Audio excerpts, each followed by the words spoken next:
Hei, jeg Espen Erisken. Du lytter på In Love with Jazz med Roger Chung.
歡迎大家又再翻到嚟 Part 2嘅爵士鍾情 In Love with Jazz， 繼續有我 Roger Chung 鍾一諾同大家去繼續做下一個嘅 interview 啦，亦都係嚟到 Jazz Marathon 嘅。今次咧我哋有 Espen Erisken 嘅 trio， 咁我哋呢一節咧將會去 interview Espen Erisken trio 嘅 band leader Espen Erisken 啊，呢一位嘅鋼琴家。4月28號3點鐘星期日嘅晏晝會喺荃灣 Town Hall Auditorium 荃灣嘅大會堂啦，將會上演呢一次嘅 Jazz Marathon， 今年嘅 Jazz Marathon 嘅尾聲啦嚇，嘅 finale 咁啊尾場。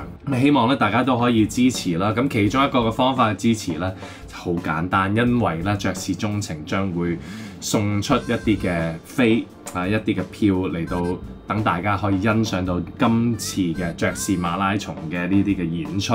咁咧大家只需要做一樣嘢嘅啫，就係去到我哋嘅 PM 信箱 Jazz 我哋嘅In Love with Jazz 爵士鍾情嘅 Facebook page 嘅 PM 嘅信箱咧留言，咁每一人咧係 entitled to 2張嘅 ，OK， 咁唔會有4張，係2張 ，OK， 2張嘅飛送俾大家 ，OK， 咁呢一個係好簡單嘅一樣嘢。咁大家要寫乜嘢啦？就係話，你聽咗咁多個 interview， 你最中意邊一個啊？咁寫啱答案嘅咧，即係其實你要寫啱人哋個名啫，其實好簡單。咁我哋就會送出飛俾大家啦，先到先得啊 ，OK。咁希望大家咧即係踴躍去支持我哋喺本港、香港請到呢啲嘅國際頂尖嘅爵士音樂人嚟到香港，一定要支持。我覺得係每一次有呢啲嘅國際級嘅音樂人嚟到香港都係大開眼界真係嘅，開闊大家眼界，令大家嘅想像力想像嘅空間亦都係闊啲，眼界亦都係闊啲。咁事不宜遲啦，我哋咧將會 interview Espen Erisken。咁我咧喺呢度咧就第一節咧就問下佢關於佢同亞洲嘅一啲嘅聯繫啦。咁佢話其實佢第一次嚟香港，所以佢好 excited。但係咧佢唔係第一次喺亞洲嗰度表演，咁所以佢就發現一樣嘢啦，即係亞洲嘅 audience 咧佢發現原來聽 jazz 嘅人咧通常係young 啲喎，年輕啲嘅喎。咁我哋就喺度探討點解會係咁樣啦。咁我就話可能其中一個原因就係因為本身爵士音樂唔係亞洲嘅嘢嚟嘅所以對於亞洲人嚟講呢啲係新嘢啦，反而變咗新嘢，咁佢就覺得有趣啦，同佢哋平時聽開嘅流行音樂唔一樣。咁之後我哋就問佢關於佢嘅音樂嘅作曲inspiration 喺邊度嚟嘅？原來佢係一個比較抽象嘅人嚟嘅，其實係佢會諗起一個 mood 或者係音樂上邊嘅contour， 即係嗰個走勢嗰個 shape 嗰個輪廓咁樣嚟到去諗嗰個音樂㗎，所以對於佢嚟講起名呢啲即係隻歌講緊乜嘢咧，係作咗隻歌先，之後先至會諗出嚟嘅。咁事不宜遲，我哋聽下第一節嘅 interview 啊 ，Espen Erisken 我哋有。Hello everybody. So what we have listened to is called End of Summer by the Espen Erisken Trio from Norway, right? And today we have the protagonist, the leader, the band leader of the trio, Espen Erisken with us. Hi. Hi, nice to be in your show, and thank you for having us. Yeah, so your first name is Espen, not Erisken, right? Espen, right? Yeah, it's Espen. Yeah.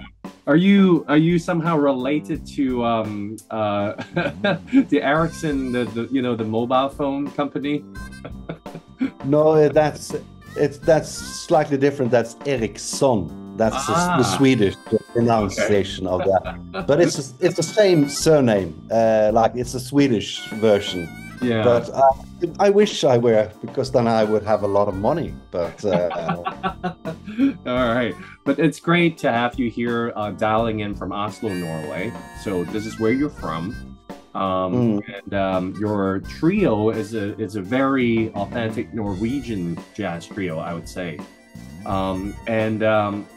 Well, one of the biggest reasons that I'm interviewing you today is because we are looking forward to you coming to Hong Kong for the Jazz Marathon Music Festival, which is going to be on April 28th. Your show is going to be on April 28th, which is a Sunday, 3 p.m. at the Chunwon Town Hall Auditorium as one of the finale of the whole event. So thank you very much, and we're definitely looking forward to it. For those of you who have not gotten your ticket yet, please go and purchase your tickets, because this is going to be an awesome show. So we're going to talk a little bit. Have you been to Hong Kong before? No, and we're very much looking forward to it. I haven't been to Hong Kong, and after we're playing the Jazz Marathon, we're actually going to Beijing to play at the Blue Note Club in two nights in a row. And before we come to Hong Kong, we're playing 4 gigs in Korea. So just before I talked to you, found you now, I was collecting our visas at the embassy in China, going down to the embassy for the Korean. Get the Korean. And then of course, I forgot some papers. Had to go home, print them out, and so I've been running around. It's like it's 3 different visas, you know.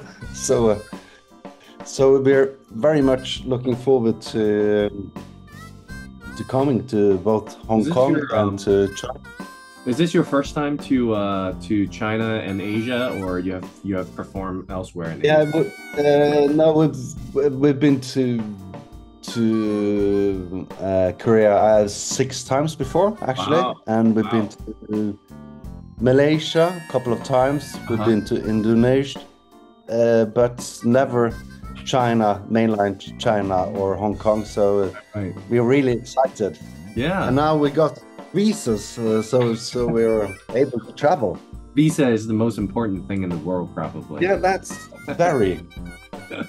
So we definitely look forward to having you here with us in Hong Kong. Do you notice anything different, the vibe in terms of the audience in Asia versus the ones in Europe or in America, or the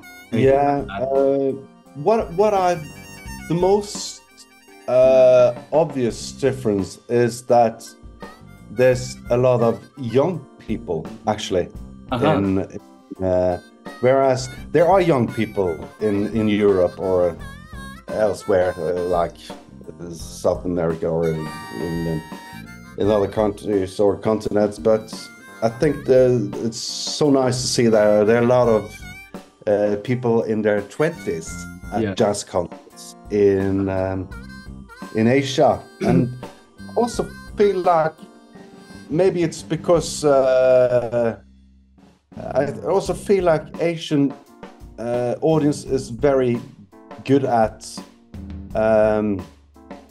listening to music without words. I think they're more trained or something than the Western audience, because I think like everybody in Asia connects to like instrumental music, whereas in the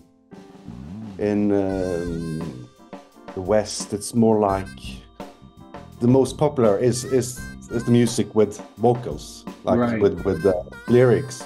So I don't know, and I also find that there's jazz in the cafes, and it seems like it's a more part of everyday life in Asia.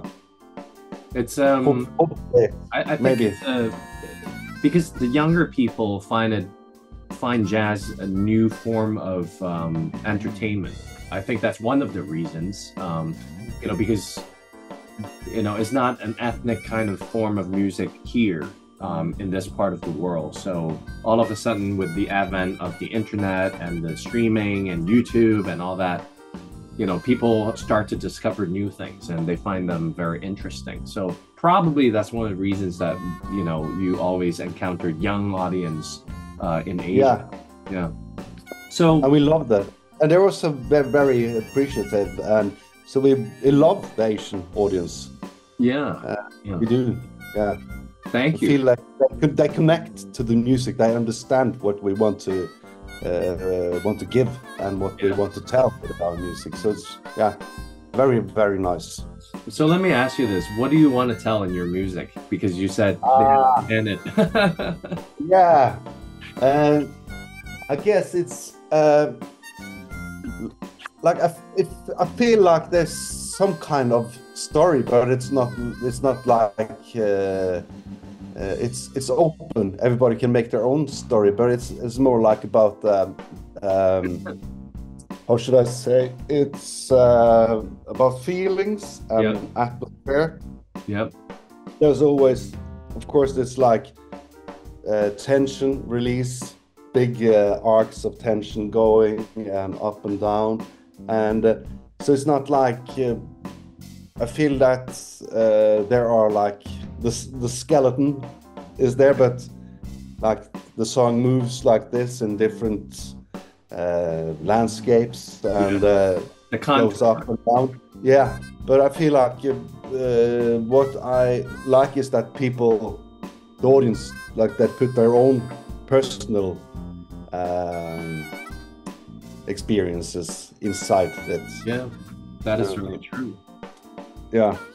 So do you, let me ask you this, when you compose a piece of work, and much of jazz is improvisational art, do you usually think of an event or a mood or some kind of particular theme that you would like to convey, or not really, or is a mixture of all these? How would you put it? Usually I think it's more that I don't control what comes. I'm just sitting at the piano and then it comes something, and then, oh, this is that kind of mood, and okay, let's go for it. How can I like, for example, I'm sitting there and there comes a part of the melody. How can I continue on this? How can the section be? And then I'm thinking more only in musical terms, or like what emotion do I get of this music? And then I try to like be true to that emotion and that melody that comes, and then of course you gotta have a name for the songs, and then I try to I never start with like this could be like this kind of song. I want to write for example, we heard End of Summer. I want to write I want to make make a tango or something, a little sad tango. I never think like that. I just make the song, or the song comes to me, and then I need a name, and then I choose names that are maybe can hint a little, but still are open. I don't want the title to be too fixed. Right. If you know what. Yeah. So it's the title comes as an afterthought, right, of the music that sort of abstractly describe the mood and probably the color and the contour of the music, right? So what about this following one that we're going to listen to? So the one that I chose is also from your, I think it's 2020, probably, Where the River Runs. Is that a 2020 work? Yeah, that's 2020, our Corona album. Corona album, that's right. Yeah, recorded in April during lockdown. I see. So can you describe what this following tune is about, Where the River Runs? Yeah, I felt like it had like a floating character. Yeah. And then I thought about what can I describe it, and I usually almost every day I have my walk, practice a little in the morning, and then I have a walk, and then I do the emails and the office things. And on the walk I usually walk along a river, and I think maybe it was one day when I was listening to the mix and I was walking past the river, and it just like it has this floating, and then so that let's try that came to you. Yeah. Okay. Wow. So it is like is a very spontaneous kind of inspiration then, I would take it. So why don't we listen to this tune, and then when we come back we'll talk more.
啱啱聽完嘅呢一隻叫做 Where the River Runs，Espen Erisken Trio， 我哋 interview 緊嘅係 Espen Erisken。嚟到第二節嘅 interview 咧，我就問佢關於佢哋嘅音樂風格啦嚇，佢哋嘅 trio 嘅音樂風格咧係被稱為係一種 minimalism 啊，即係簡約主義嚇。咁佢話佢都 somehow agree 嘅，但係佢亦都聽過一個樂評人咁樣講嘅 BBC 嘅樂評人話佢哋嘅音樂其實係着重於 clarity， 即係清晰。佢話佢更加 agree with 呢一個嘅idea 啦，亦都係佢想喺佢嘅音樂裏邊咧可以帶出嘅嚇。咁佢之後咧，我哋就傾開佢哋嘅 band 啦，佢哋嘅 trio 啦，咁佢會講一啲佢哋成立嘅一啲嘅少少嘅歷史啦。而佢哋嘅 trio 呢個三重奏啦，其中一樣嘢我話除咗簡約主義或者係清晰之外，你會有啲乜嘢嘅音樂元素你覺得係重要，想同大家分享？佢話喺佢哋嘅音樂裏邊，除咗一啲嘅 pop rock， 因為佢話佢喺嗰個年代長大嘅，所以 pop 同埋 rock 咧對佢嚟講都係重要嘅。佢喺嗰個年代就係要吸收晒呢一啲嘅音樂嘅精華，呢啲嘅元素。但係佢話仲有一樣嘢都係重要嘅，就係佢認為佢哋自己嘅jazz 嘅音樂裏邊咧係有一啲嘅 folk 嘅元素喺裏邊嘅，尤其是係我哋講緊啲歐洲嘅 folk 嘅元素喺裏邊。咁我覺得咧頭先係 Where the River Runs 啊，或者以下落嚟嘅一陣我哋會播嘅 Grounded 嘅呢首歌啦，我都覺得係有呢一啲嘅元素喺裏邊嘅。所以事不宜遲，我哋即刻繼續同 Espen Erisken 去傾下偈。We've just listened to Where the River Runs. When I was reading your biography and your profile, one of the things that jumps out at me is the way that your music is described as being a form of minimalism. Can you describe a little bit what they mean by that? Yeah, and yes, there's a lot of people saying it's a minimalistic, and I also agree, but there was one music critic in BBC who said, no, it's not minimalism, it's about clarity. Because sometimes it can be crowded with a lot of things happening, more dense. But I think the melodic minimalism is about that we never try to do more than the music requires. So it's you don't have to you should never play more or show off or be like virtuous or play like hip or fancy things, even though you want, because you just have to listen to what does the music require. And sometimes it's just really small gestures can mean more than a lot of notes going all the way. So it's about this kind of distillation process. Like my songs and the melodies, it's like they're carved in stone. It's like the wind and the sand and the rain have, and you just have like a core. You try to find that core and not the sculptor. The sculptor, and just get rid of all the mumbo jumbo that's not needed. The noises. All the noises, yeah. So instead of blah, blah, blah, blah, blah, blah, blah, you can just try to be true to yourself and the music. So I'm very curious. So has it ever occurred to you, and have you encountered any moment that you feel that the music actually requires you to play some virtuoso stuff? That probably this is when I should show off. And of course there are especially live, there are moments in the music where we build up and build up and build up, and of course then it's required to play a lot of notes and loud, and of course then we do that, but then it's because it's a result of a process before, so to speak. So it's about the clarity. Where are you in the song? What do you want where are you on the road? Are you going up or going down? Right. Does that have anything to do with the weather, or any external influences like the vibe of the audience, or the structure of the auditorium, or the sound, the acoustic? Yeah. Does it have anything to do? Yeah, the acoustic has a lot to say because, for example, if you're playing in a tight little club, you tend to play more and more rhythmically. But if you're playing like in a cathedral with a lot of reverb, if you play a lot of notes on hard notes and like bang the drums hard, it will just be a mess. So and it's also about the audience, like how invested are they, how much feedback are they giving, and which kind of feedback. Is it like relaxed, contemplative thing, or are they more and if they're more like then probably we will also be more snappy and play more cooking than the chill. Cooking, that's a nice word.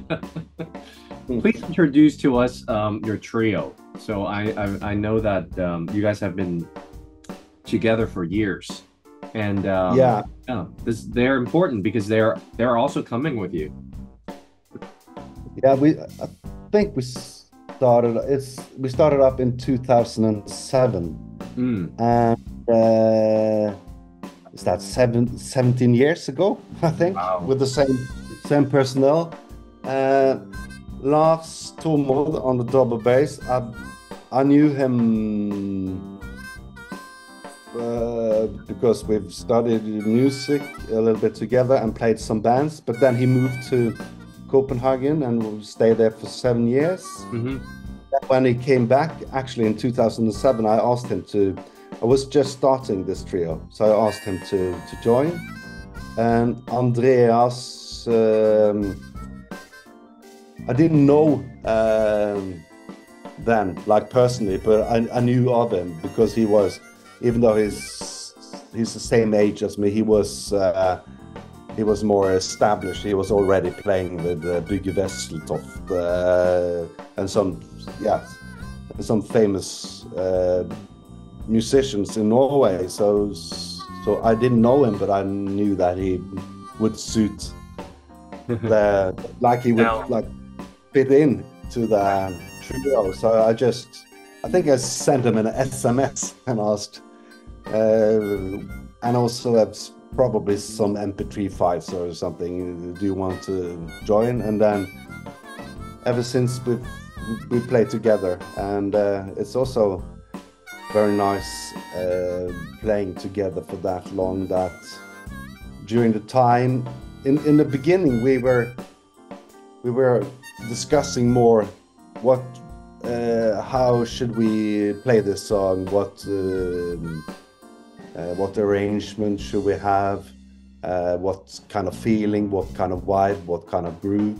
But during the years, as we've played together for so long, we discuss less and less. It's more like we try it in a rehearsal, and then we try it on a sound check. We play live a couple of times, and then we don't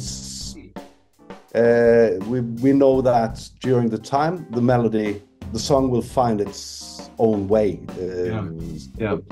That's also nice that I don't have to tell them, because we've created this language together, I think. Right.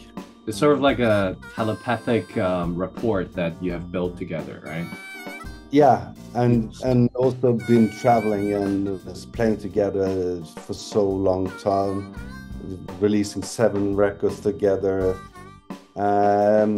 It's like we got this kind of repertoire. And together we know that we could go that way, and it's also nice because it's what I was it's nice that we have this many musical solutions together. We know that we could do this, do that, and like, yeah, why don't go there? And hopefully we're also expanding our musical palette. Yeah. Yeah. How would you describe your kind of music, instead of saying that it is you know, minimalism? How would you describe the kind of style, if we have to put some labeling on your music? I mean, how do you conceive it yourself? Because I think it's important for, I mean, you know, for audience to kind of understand, you know, and in my show, I've played a lot of trio stuff, from Bill, Kenko Trio, you know, those you know, more conventional, traditional ones, the classic ones, and then, you know, then to Keith Jarrett and Brett Maldau and all those people. Yeah. How would you describe your trio's music? I would say, of course, it's in this tradition, the modern trio tradition that, yes, since 20 years ago or something, it's been more open. It's more open to other genres like jazz and pop and rock, and so we got this thing going, like many of our contemporaries do, but and also there's a little bit of it's not folk music, but it's more because I don't know any folk music. it has a kind of some songs can remind you of a folk song, because folk song is also it's minimalistic things, because they've been going from generation to generation. They have to be like very strong and more simple, not a lot of notes, but very strong identity. Yeah. But what I feel is setting us apart from many others is that we have this focus on melodies. That's the melodies are the focus, and they are the melody is the boss. Yeah. So and also this kind of transparent soundscapes, but I don't know. And also, I don't know, with the jazz, we try to, of course, growing up in the 70s and 80s and 90s, we are not in the 60s or in the 50s. We have a lot of music history and pop and rock and everything that will also allow us to be inspired of. So it's kind of open. If you feel like you want to play a rock groove, or you just want to play like very simple on the piano, or it's allowed. You don't have to. And that was kind of a liberation process for me. When I started studying music, I was very much into, I have to learn the standard repertoire and play all the, like trio jazz, like Oscar Peterson, Bill Evans, and Keith Jarrett, but then I realized I'll never be one of those guys.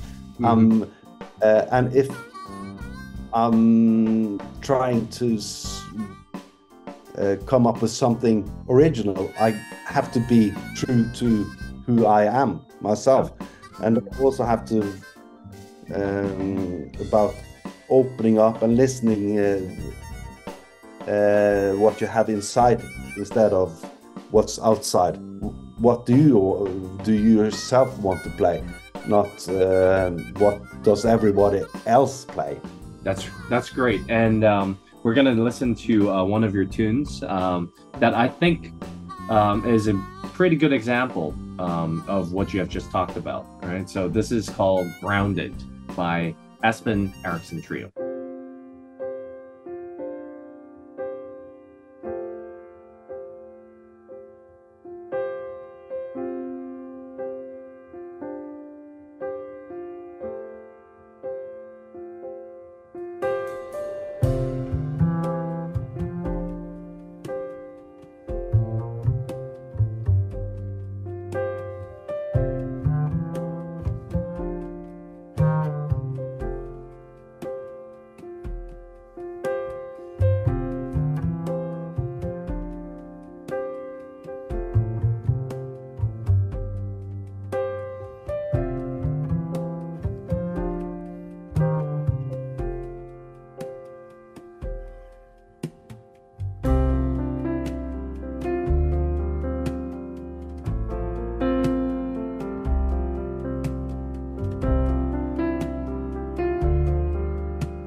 到最後一節嘅 interview 同 Espen Erisken 傾偈啦，咁我哋就話啦，哇，你會嚟香港喎，會帶啲乜嘢嘅音樂嚟？咁佢當然話佢會帶一啲好多佢自己嘅 composition 嚟，我就話喂，會唔會玩一隻都好啊嘅 American Standard 俾大家聽下？會究竟 Espen Erisken 點樣玩 American Standard？佢話佢會考慮下，因為佢話佢從來都好少喺 live 嗰度咧玩呢一啲嘅，通常都係玩自己嘅音樂啊。咁但係點都好，我覺得佢哋嘅呢一場咧都係會非常之精彩。記住啦，喺4月28號嘅3點鐘星期日嘅晏晝喺荃灣 Town Hall Auditorium 咧有佢哋 Espen Erisken， 同埋同一日咧會有 Dominic Miller， 亦都係我哋今次 Jazz Marathon 打頭炮嘅 interview 嘅interviewee 啦Dominic Miller， 亦即係 Sting 嘅御用嘅吉他大師啦，嚟到香港同大家演奏。所以咧，大家如果想睇到，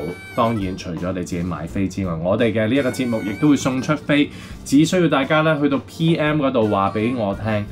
聽咗咁多個interview， 你最中意邊一個啊？寫啱佢個名啦，大家就會有2張嘅飛㗎，每一個人有2張嘅飛啊嚇。咁希望大家多多支持 Jazz Marathon， 亦都多謝大家一路以嚟嘅支持爵士鍾情嘅呢一個節目。咁今日咧講到呢一度，咁最後一首歌送俾大家嘅係 In the Mountains。下個禮拜同樣時間繼續有我 Roger 鍾一諾同大家去聽好好聽嘅爵士音樂。而去到最後啦，真係啦，亦都呼籲下同大家講聲啦，就係我咧自己咧都有一場 show 嘅嚇。我呢一場 show 咧就唔係 Jazz Marathon， 係4月19號咧有一場叫做你真偉大嘅 show。咁咧其實咧就係我會將呢一個基督教嘅音樂嘅歷史咧唱出嚟咁我會揀一啲嘅歌曲嚟到代表基督教嘅音樂啦，嚟到去用我自己嘅風格唱出嚟。咁我嘅拍檔亦都係爵士嘅，亦都係gospel 嘅鋼琴大師嘅 Jazzrael Lucero 一路都同佢拍檔好多嚟到去演出㗎。咁地點咧就喺呢個柴灣嘅浸信會嘅禮堂。基本上咧，大家如果想去，到時嗰日7點半搭正4月19號，去到咧就揾 Freeman 圈就得㗎啦，唔需要去買飛嘅係免費入場嘅一場 show。可以睇到我同埋 Jazzrael 嘅演出就係咁簡單。當然裏邊咧，如果大家中意開 gospel music 又好 jazz music 又好 blues 又好，呢啲嘅元素一定會喺呢一場 show 裏邊出現㗎。所以喺度咧，希望大家多多支持。4月19號7點半嘅時候，呢一場 show 係由我 Roger 沖。多謝大家。事不宜遲啦，我哋聽最後一段嘅 interview。拜拜。Grounded.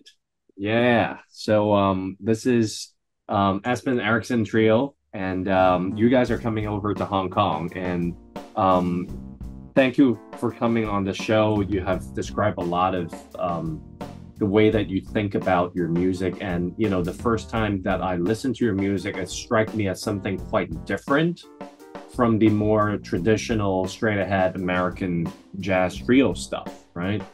It has a very strong European, you say folky, almost Celtic sometimes, feeling, and Norwegian feeling in it, which is quite, I have to say, it's quite authentic, unique, and very interesting. Sonically speaking, it's something quite new. So you're gonna bring, what kind of repertoire are you gonna bring over to Hong Kong? Probably.